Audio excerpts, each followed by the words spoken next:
Avez-vous déjà entendu parler des évangiles et de Jésus?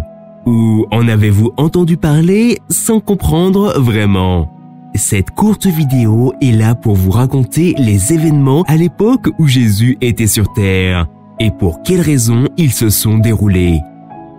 Comme vous le savez probablement, il y a un peu plus de 2000 ans, un petit bébé naquit. Un ange avait dit à une jeune femme, Marie, de donner naissance à un garçon et de l'appeler Jésus. Ce qu'il y avait de particulier avec Jésus, c'est qu'il était pressenti comme le Messie, le sauveur du monde. Jésus grandit comme tous les enfants, aidant son père dans son travail de charpentier. Les années passant, Jésus atteint l'âge de 30 ans. Il fut baptisé dans l'eau et au même moment, Dieu envoya son Saint-Esprit à Jésus. Ne faisant qu'un avec l'Esprit Saint, Jésus commença à prêcher la parole de Dieu. Les évangiles de l'amour sans condition et comment la vie éternelle au paradis était promise à ceux qui confessaient et regrettaient leurs péchés. Et comment ils pouvaient obtenir leur pardon par Jésus. Et comme vous le savez, il dit au peuple de se repentir car le royaume des cieux était proche. Tout en prêchant les évangiles, Jésus accomplit de nombreux miracles pour montrer son pouvoir. Le pouvoir que lui avait offert son Père, Dieu. En découvrant cette puissance divine, les gens commencèrent à croire en lui. Des aveugles recouvrèrent la vue.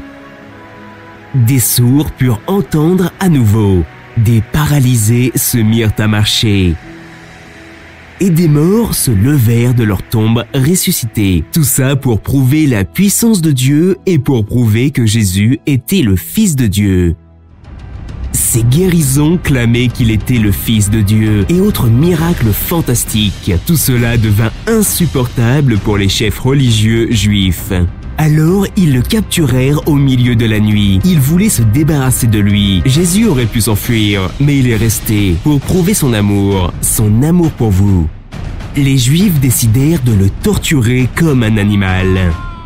Et après ça, ils le tuèrent en le pendant sur une croix entre deux bandits.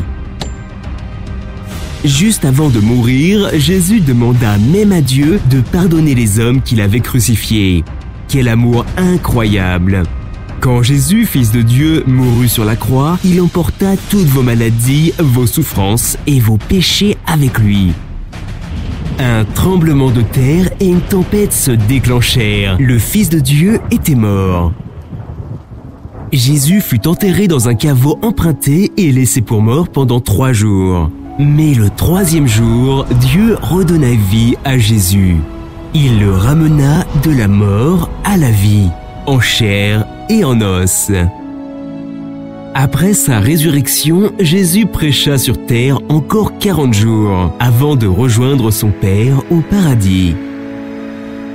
10 jours après que Jésus ait retrouvé son Père, Dieu envoya l'Esprit Saint sur les disciples, afin qu'ils continuent à prêcher l'Évangile, baptiser des gens dans l'eau, et plus que tout, grâce à l'Esprit Saint, pouvoir prédire et guérir au nom de Jésus, chasser les démons et parler au monde entier de Jésus et de la vie éternelle au paradis.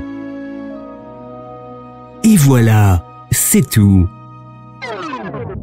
Enfin presque. Car c'est ici que tout commence.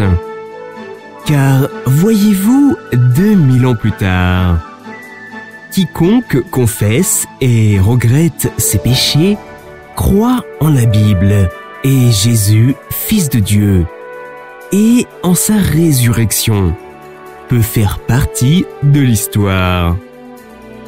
L'Esprit Saint est toujours avec nous, avec le même pouvoir qui a fait se lever Jésus d'entre les morts. Jésus nous commande aujourd'hui d'aller avec l'Esprit Saint et de guérir les malades et d'accomplir d'encore plus grands miracles que lui. Pourquoi? Pour montrer au monde la puissance de la parole de Dieu, qu'il est vivant et plein d'amour pour qui le veut. alors les évangiles et Jésus sont vrais. Et l'Esprit Saint fonctionne pas seulement il y a 2000 ans, mais aujourd'hui encore.